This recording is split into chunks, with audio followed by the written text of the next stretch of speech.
Welcome back to Midnight at the Monster Museum. I'm Tom Devlin, and I have a wonderful, wonderful guest with me this week. This is the lovely, stunning Judith O'Dea from Night of the Living Dead, 1968, the original classic that created them all. And my first question for you is, this movie was made in 1968. I'm guessing you were somewhere early 20s? 22. So before Night, did you have a career in acting, or were you pursuing a career in acting, whether it be theater, film, commercials? Where did your acting begin? I always wanted to be on the stage. Ever since I was a tiny kid, I can remember being 5 years old, sitting on the porch singing and thinking of being on the stage. So it began very early. Where did you grow up? I was born in Ohio, but I really consider Pittsburgh my formative and wonderful place where I established my career. Started professionally when I was 15 at the Pittsburgh Playhouse, where I did musical theater, expanded then into television and radio commercial work, variety shows, but Night was my very first film. Interestingly though, Tom, I was out in Hollywood when I got the call from Carl Hardman, who plays Harry Cooper in the movie. You weren't even living in Pittsburgh when it was cast. I'd left Pittsburgh to make it big in Hollywood. Got the call within the year. Carl said, "Hey, George, Russ and I are going to make a film. You want to come back and audition?" I flew back, auditioned, and the rest is history. Do you consider Night of the Living Dead the biggest film of your career? Oh, good heavens, yes.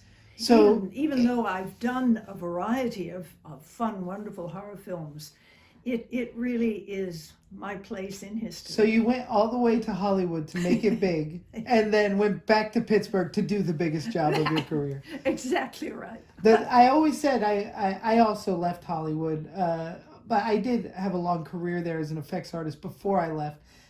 But since I've left, I've gotten better work, more fun movies, and I do everything back in LA or around surrounding areas.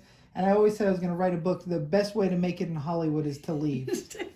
That's great. And of course, that's why God invented airplanes. Yeah. No matter where you are, you can fly in and fly out. Especially once the internet came around, and you can really work from anywhere in this industry. Absolutely. But so you flew back to Pittsburgh, you auditioned. After the audition, did you get it right away, or was it like, okay, we'll call you? Okay, I'll call you. Yeah, so you went back to Hollywood. No, I stayed because my parents were still there. We had a great place in Mount Lebanon on the south side. I waited. I cannot tell you how long. It wasn't really all that long, but Carl called and said, "George wants you for the role." George originally wanted me to play a different role. He wanted Judy Ridley, who ended up playing Judy in the movie, to play Barbara, the lead. But Judy didn't have quite the theatrical and commercial and television experience that I had to that point. I think that was one of the reasons why George said, "All right, we'll give it to the not so attractive one and save Judy Ridley for the pretty one with Tom." That is so weird to hear, because I would think that most people would think that both of you were gorgeous, especially in that black and white 16 millimeter look. I mean, that movie is so beautifully shot by amateurs anyway. Like, when I watch it, everybody looks great in that movie. Guys, girls. Ben looks so good in the contrast. Everybody. I really relish and miss the days of film, first of all. I work in so much HD where things look horrendous if it's not lit perfectly. And back then it was actually harder to light a scene. And you guys had big outdoor scenes in the night. And it's interesting you say that, because I look at a lot of film today, especially with people of color. Yeah. And sometimes you can't not really discern. Right. And unless, as you say, the lighting is just so. But in our film, it's perfect. Ben just came through beautifully. Especially in some of the higher quality transfers that have been done lately with Blu-rays or whatever. When you watch that movie, the fire lighting up in the dark doesn't blow out. Like it looks, and I know from what I was told from myth or legend, that it's all, it was done with a lot of TV cameras and stuff borrowed from Fred Rogers' production company and stuff like that. It's interesting to me that they were able to capture such vast, like the outdoor stuff, the graveyard stuff. The contrast is so perfect in black and white. And I've never shot on black and white film. I'm not a cameraman, but I appreciate the heck out of what it looks like. Well, George was behind the camera practically, I'd say 97% of the time. Right. And he even taught me how to load the 35 millimeter cuts, or the reels, in the in bag. The dark bag. In the dark bag. And he'd tell me, don't screw this up. We don't have a lot of stock to waste. And I loved that. That's such a cool thing. The first film I ever did on my own, not working for a major company, was a little movie called Joshua, and we shot it in South Bend, Indiana. And I never went to college or camp, so that was like the first immersive set that I went on with a band of brothers that we all figured it out and made a movie. And we shot on 16 millimeter, and we're loading the film and trying not to ruin it. And I was doing the effects, but also holding the boom pole. And that family of filmmakers I'm still very close with, and they have become very successful in Hollywood. And we work together constantly. But I felt like that's how that's how Night could have been for you guys. You're all there just working on it and making this thing, not knowing that you were building careers that would go on to be legendary, and a genre of film that would end up being spectacular. And you look at something before Night of the Living Dead, we had Haitian zombies, like Haitian voodoo zombies. We didn't have flesh-eating creatures that came from the grave. It wasn't the same. And then you cut to 2020, and we have The Walking Dead. We have 1,000 zombie movies that hit the market every week, you know. The Oscars on just a week or so ago, Brad Pitt accepting the award, his World War Z. Yeah. I thought, I thoroughly enjoyed it, and I thought, my gosh, our film inspired, really helped to inspire them. It built a genre. I do guided tours here at the museum, and there's we have a very nice George Romero section. Good. And I talk about, we don't know when the first vampire story was told, and we don't know when the first werewolf story was told, or you know, the earliest, but we can trace in American history where the first actual no-bone zombie movie came from, and that would be George Romero. Now, story told, it would be I Am Omega, which I think was 1954. And White Zombie? White Zombie, but it's different. They're ghouls. They're not flesh-eating hordes of zombies. It's a magical type of enchantment that White Zombie takes care of. It was so different then, you know, so I really credit Night of the Living Dead for the first mob of flesh eaters, you know, and original title was Night of the Flesh Eaters, from what I was told. That got us into a lot of trouble, you know. I bet. Because we had to pull all the prints because there were producers who had made the film Flesh Eaters. Right. They did not want that name used. We had to change the name. And at that time, Continental was the distribution company. We decided finally, long story short, on Night of the Living Dead, when the prints were reissued, they forgot to put the copyright on the print. And that's what happened. That's how it got into public domain right from the beginning. From what I've read, internationally, Night has garnered just millions. 50, 100, at least. Whatever. And nationally, and merchandise as well. alone. I mean, think about, I can't tell you how many Night of the Living, I go to horror conventions every weekend, and the Night of the Living Dead t-shirts are everywhere. The exciting thing though, Tom, now, because we have a copyrighted version, finally, after 50 years, Museum of Modern Art in New York with Martin Scorsese and the George Lucas Foundation took our 35 millimeter original print, reconstituted, restored it Right. to such a pristine copy that the government finally said, you have a copyright. That's awesome. Because of that, we are now getting contracts for the use of that version of Night. Also, we have trademarked the name and we have copyrighted, no, I wouldn't say it's copyright, I think it's trademarked, our images. Right. When you see The there likenesses. are legal, the likenesses.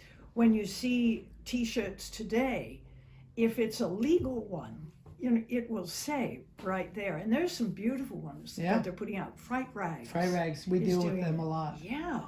Nice stuff. Beautiful artwork.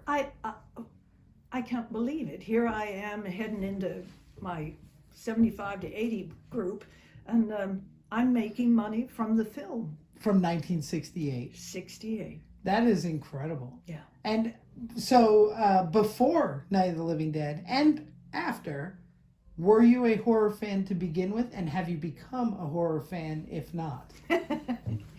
I would not say horror was my genre of choice. Right.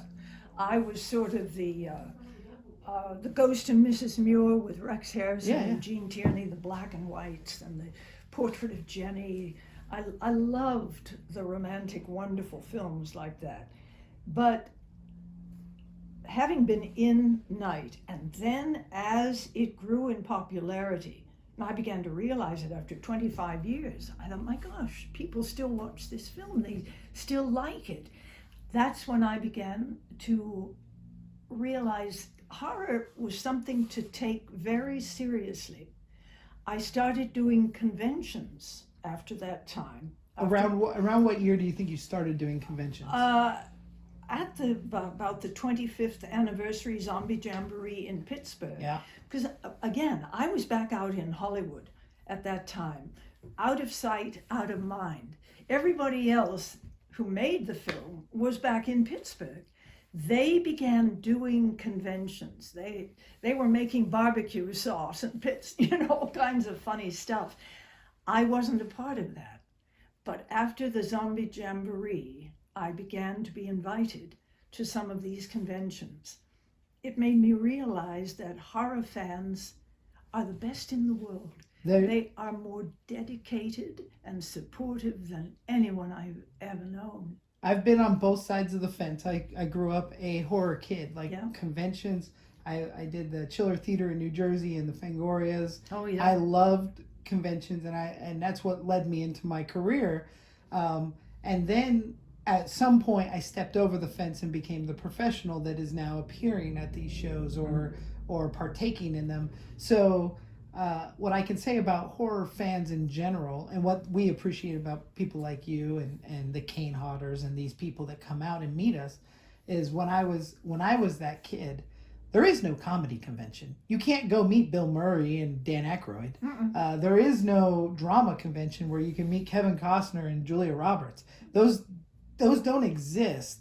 But to be able to step into your movie dream of Hollywood, and I grew up with Texas Chainsaw Massacre. Yeah. The moment that my 14 or 15-year-old self met Gunnar Hansen and he shook my hand with that big bear claw, it was like, I just met a movie star. As a kid, it lit me up in a way that I couldn't have imagined, which is why, no matter how silly it is, if anybody ever wants to take a picture with somebody like me who doesn't have that fame, but I have been in the industry, I will never make anybody feel silly for it. I will always take the picture, always tell a story, because I remember being on the other side. And that's something, even when I was a kid, my parents are not into this. So it's like, why the horror movies, or why this? They weren't against it, but they didn't understand it. And it was because we could become part of that community. If there was, it is a community. If there was other comedy conventions where you could go meet Chris Farley and Adam Sandler, maybe I would have gone a different path. But I felt invited and welcomed around this world that seems so unrealistically approachable. Movies, when a fan watches a movie on TV that's not ever been involved, you feel like it's impossible to get there. That's your release. So the conventions allow people, and lately, the conventions, other levels of actors are starting to find this. I was just at a horror show last week in Atlanta called Days of the Dead, and John Cusack was there, who is from comedies and romantic comedies and dramas, and it was very funny because it was like, when I was a kid, that guy wouldn't be at a horror convention, you know. So certainly not charging $100 for a photo. And same thing, Richard Dreyfuss, you know, and Steve Guttenberg, Yes. and these people that are now seasoned megastars are showing up in these little hotels. Yeah. And, I have and literally met generations of families, fans, where the grandpa says, I raised my son on you, and he comes in with his little boy and says, I raised my boy on you. It is so humbling. Yeah. To think of the longevity. I thoroughly enjoy going to the conventions, and we'll talk up a storm. I've had some of the best conversations with young filmmakers, and a lot of them guys and gals as well, but for some reason, especially the guys will come up and we will get into the deepest conversations about the psychology of it and how it differs from the earlier films, how much they've enjoyed the earlier horror films. That's today. me too. Yeah. That's me. Black and white horror, it is just such a release for me to be able to escape into a different world when it doesn't feel. I love the theatrical acting, the projecting, you know, rather than realism, shaky camera. Well, and realism. I must admit, Get Out. Oh yeah. And the second one, Us. Us. Was it Yep. Us? Very, very interesting. Yeah. I enjoyed that. I am not into the terribly violent Saw or Right. where you have to cut off your head in order to survive Right. kind of thing. No, but I also loved Seven. I don't know if you would consider that 100%. a horror film, but 100%. absolutely excellent. Yeah. And Seven, as an effects artist, the makeups in Seven were incredible. Oh, Absolutely God. incredible. Yeah. But so getting back to Night, Mm-hmm. with your relationship with George Romero, he's a huge hero of mine and many horror filmmakers in general. But did you stay in touch with George? Did you guys have a relationship post Night of the Living Dead, or was it a reunion 25 years later and you rekindled something? Or what can you tell us about the late great George Romero? Yeah. George is a regular guy. You and I were talking earlier offline here. When you met him, you could just sit and talk with him and know he was a regular guy who loved film and wanted to share it with anybody who would listen. My relationship with George was really more of we're going to do a convention together. It's going to be so good to see him again. Yeah. I remember when his film, was it Land of the Dead? Oh yeah. Came out. It premiered in Westwood in Hollywood, and I was still back out in California then. There he was in the row, about four rows in front of me. We watched the film. I went up to him, and I hadn't seen him in a long time. The biggest bear hug from this guy, and he whispered in my ear, "Did we ever imagine it would come to this?" Right. And that was his personality. Yeah. So every time, even though we didn't see each other often, and I didn't work with him again, which, I wish I had, it was like coming home. George made a movie called Night Riders in Yes. the early 70s. Yes. And that's probably non-horror. That is my top 5, one of my favorite movies of all time. I feel like I'm very, very into motorcycles, especially 4-cylinder motorcycles, much like what's in Night Riders. They don't have a lot of Hondas. They're on Suzuki's. They're on Suzuki's, but I'll forgive them for that. But the thing is just seeing Morgan the Black Knight played by Tom Savini, who I went on to want to be Tom Savini, basically. And they're just jumping bikes and jousting and that stuff. I've always thought that I was born a couple generations late because I think I could have got along with these guys. Like me and George could have been buddies. Oh, yes. And I was only a kid when I met him, and it was a brief encounter, but he was incredible. And then, of course, he passed away. But as I was a seasoned effects artist, but I never got to cross paths with him. One thing I love about George is that I'm also very punk rock and kind of DIY. And so I love that George never went full Hollywood. You know, Land of the Dead might be his most Hollywood picture. I mean, And that big was name painful. stars and I think it was painful for him if I recollect our talking together, that having to answer to the studio. the studios was really hard. especially when you have Because such of a the politics vision. involved, Yeah. and the power plays involved, and that was not George. And it's so bizarre because this is his world he created. It's his stories that he created. It's very similar to George Lucas, where when the studios want to tell him how to make Star Wars, it's not time to make Star Wars anymore. And that's kind of, if the studios are going to tell you how to make a Living Dead movie, to George Romero, it's time to say, all right, you know what? I'll go do my own thing again, you know, and I appreciate everything he did, but I love the grassrootsness of Martin and Night Riders and of course Night of the Living Dead.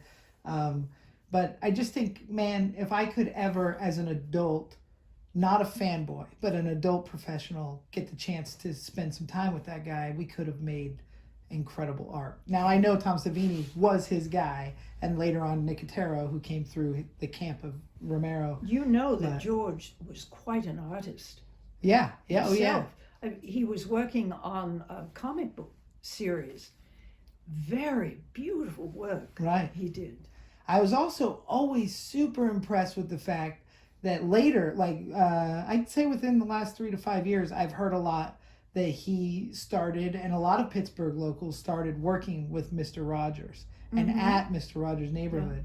I grew up a Mr. Rogers kid. Like that, it's so weird to me that little influences that would end up being very prominent in my life may have been affected by a tweak of something as a child, Well, you know? 6 degrees of separation. Right, of course.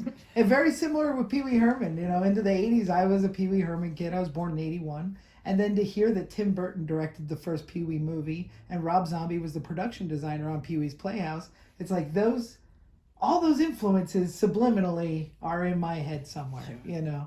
But I worked with all those wonderful people with Mr. Rogers. He had just begun when Right, yeah. I was a kid coming up too.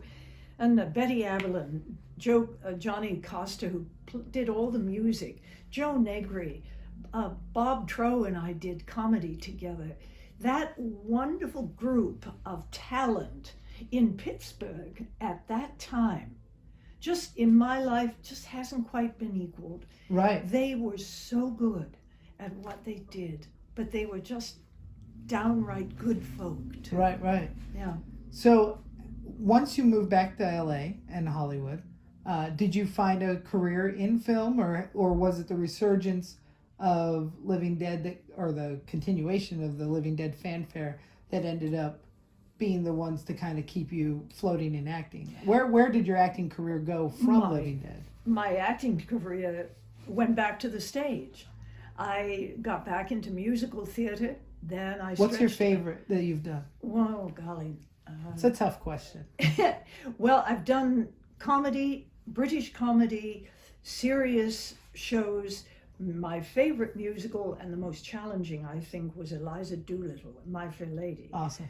Maria in The Sound of Music, Yeah. South Pacific, but the importance of being earnest, and I just a wealth or a spectrum. That's the word I want. I had a wonderful spectrum of performances over the years that I was living there.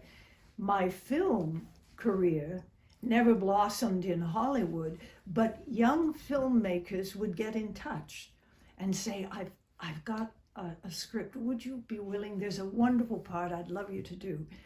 over the years then, I have made independent horror films, not in Hollywood, Right. but I travel to Wisconsin or I go down to South Carolina Yeah. and make film with young filmmakers. That it was as exciting then as it was back in the night days when we were all young and going for it.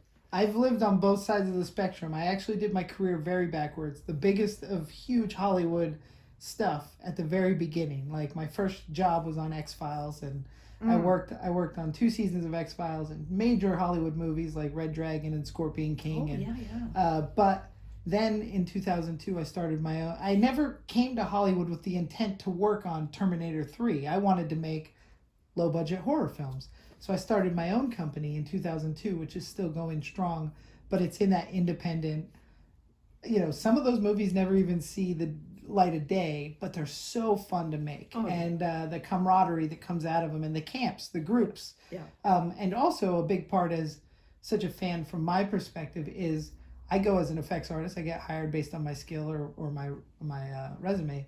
But on all of these movies, they bring people like you or Felissa Rose or Kane Hodder, the heroes from yesteryear, into our little tiny productions.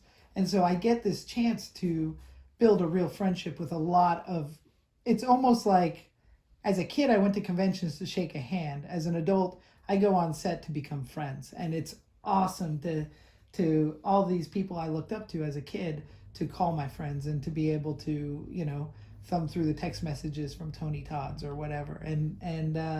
So I love the independent world, and that going to South Carolina or Wisconsin or Chicago or wherever it is, get on a plane, you show up 3 to 5 days, maybe 2 weeks, and then you have stories for life.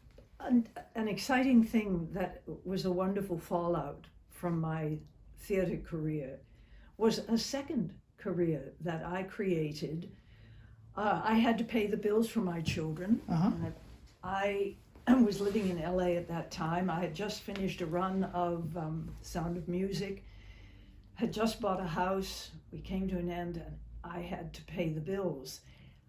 I got a job working at Hughes Aircraft Company as what they call a development planner. Never did this kind of work in my life, but I needed to pay the bills. I understand. I could do theater at night, but during the day I had to have something hardcore that brought in a good salary.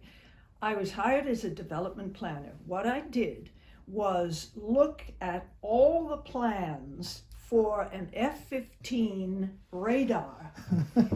I'd have all the kits, all the parts in the kits. I'd order the parts, get the kits together, send them to the floor, work with the engineer. They built this radar. I can remember the first time they signed off on a radar that I helped to put here. Judith O'Dea, who had performed in Sound of Music, doing this kind of stuff. But it led to, within a year, to my becoming the oral presentation specialist for Hughes Aircraft. Electro-optical systems, radar systems. At that time, we had a slew of groups. I then created my own company, O'Dea Communications. What I did was work with anyone from engineer to top executive, how to stand up and present. How to speak in public, How basically. to speak in public and connect. Yeah. Well, of course, all of that came from all my From the work. stage. From the stage. I never dreamed that I would have a second career that I loved as much as my theater career. I've been very lucky. I've done them simultaneously. I'm still going out there. I've just made a film that's come out this year called Kill Giggles. People say, is that a horror? Do you die in that? No, I don't die. So you do the killing. No, I don't. But it's fun. I think I might be off on the date. Maybe 2013 or 14. You reprised the role of Barbara in a Night of the Living Dead movie. It was called Night of the Living Dead Genesis. A young man named Matt Cloud sent me that script. I did it because there is a twist in that story that I really, really liked. I was curious to see whether the public that has so embraced night would find it interesting too. Unfortunately, Matt has not put it out. It hasn't been released. It has not been released. I don't even know if he finished with post, because he began doing other films. Projects. And you know, I somebody know calls exactly. you and say, "Oh, well, I'll get back to that, but Yeah. oh, I want to do this." And I want to kick him in the pants, because it was an unusual take on that film. My wife is also a director, and we have a movie. It was called Halfway to Hell that we shot the entire film.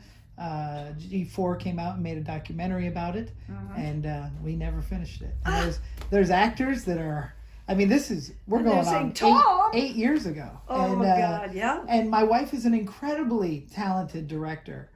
Her problem with the film, and the reason why I know she has no motivation to finish it, is I don't think it lived up to her expectations based on her previous work. It was her fourth. Her third film was very strong and very good.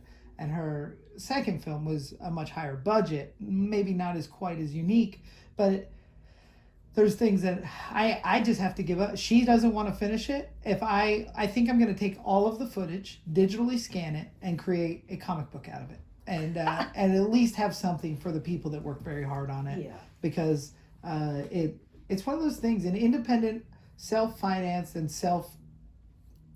motivated movies, sometimes you get called to the next one, or you just cut your losses. And even though they didn't get, or Matt didn't get that film out, I met some wonderful folk who, as a matter of fact, Kill Giggles, the writer, producer, director, worked on that film with me, and that's how we met. That's how you met. It's just, again, spider it's web. a wonderful family of people who all have a common love. Yeah, and that is the horror. The fans, they love it, man. I've never seen such passionate people. Yeah. So, and that's who listens to the podcast, and that's who comes to the Monster Museum. I just want to thank you so much for coming out here, and we're going to have a great signing today, and it's a pleasure to meet you and an honor to have you in the building. And I can't wait till you see all the stuff that we've created back there, and thank you again. I'm looking forward to it. Thank you. Awesome. So this is Tom Devlin and Judith O'Dea for Midnight at the Monster Museum. You guys stay in touch with the Monster Museum news, which is updated weekly on Mondays. And as far as the podcast, keep watching, listening, whatever. Here we go.